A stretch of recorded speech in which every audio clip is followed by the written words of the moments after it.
Bonjour à tous, aujourd'hui je vais vous parler de Dali, de Quentin Dupieux, donc avec un gros casting, donc Anaïs de Moustier, Édouard Baird, Jonathan Cohen, Pio Marmaille, Gilles Lelouch, Didier Flamand, Romain Duris. C'est donc sorti aujourd'hui, le 7 février.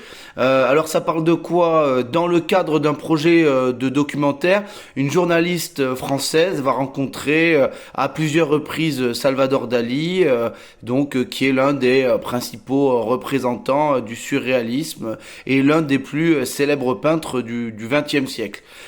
Donc, qu'est-ce que j'en ai pensé? Alors, j'ai bien aimé, ça va, c'était sympa. Maintenant, c'est pas forcément mon style de film, donc je suis peut-être pas le client numéro un. Déjà, ce que j'ai bien aimé, c'est la construction du film. Comme c'est un peintre surréaliste, et ben là ils ont fait un film super surréaliste aussi, et du coup ça va très bien avec Quentin Dupieux puisque lui de toute façon fait toujours des trucs complètement what the fuck et surréalistes. Donc là il a vraiment choisi le bon personnage pour faire son film comme ça. Et du coup la construction du film est hyper étonnante et c'est très bien fait. Là-dessus c'est vraiment très bien réussi. Vraiment chapeau. Il y a beaucoup d'audace, c'est assez expérimental et je veux pas en dire plus, mais vraiment c'est bien foutu. Ensuite. J'ai expliqué un peu le scénario, mais en fait à chaque fois qu'on change de plan, plus ou moins, le Dali est incarné en fait par un acteur différent. Et donc on a 5 acteurs qui vont jouer Dali. Alors on voit surtout Édouard Baird et Jonathan Cohen. C'est souvent eux qui font donc le Dali. Et je dirais plutôt à raison parce que c'est quand même les deux Dali les plus réussis. Je dirais que Jonathan Cohen pour moi c'est celui qui le fait le mieux dans sa diction.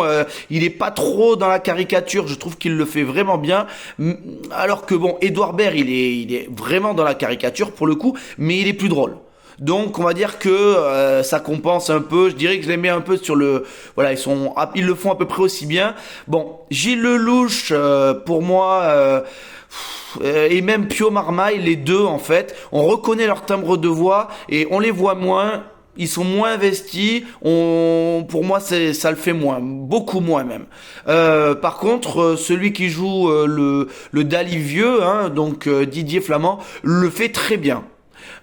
Ensuite, les seconds rôles, Anaïs de Moustier et Romain Duris. Alors non, Anaïs de Moustier, c'est quand même un premier rôle, puisque c'est elle qui gère les interviews et l'histoire tourne plus ou moins autour d'elle et de Dali. Donc du coup, bon, là c'est très bien joué aussi, ils font bien le travail. Donc là les acteurs sont plutôt bons dans ce film.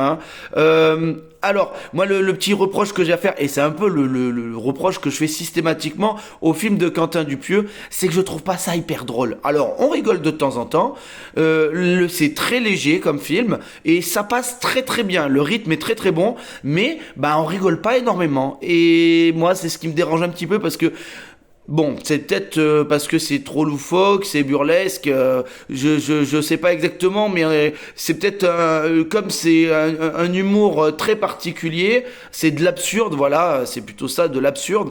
Euh, bah, euh, Moi, je trouve pas que ce soit hyper drôle, mais peut-être c'est peut-être pas le but de faire un film ultra drôle. En tout cas, on se marre pas énormément.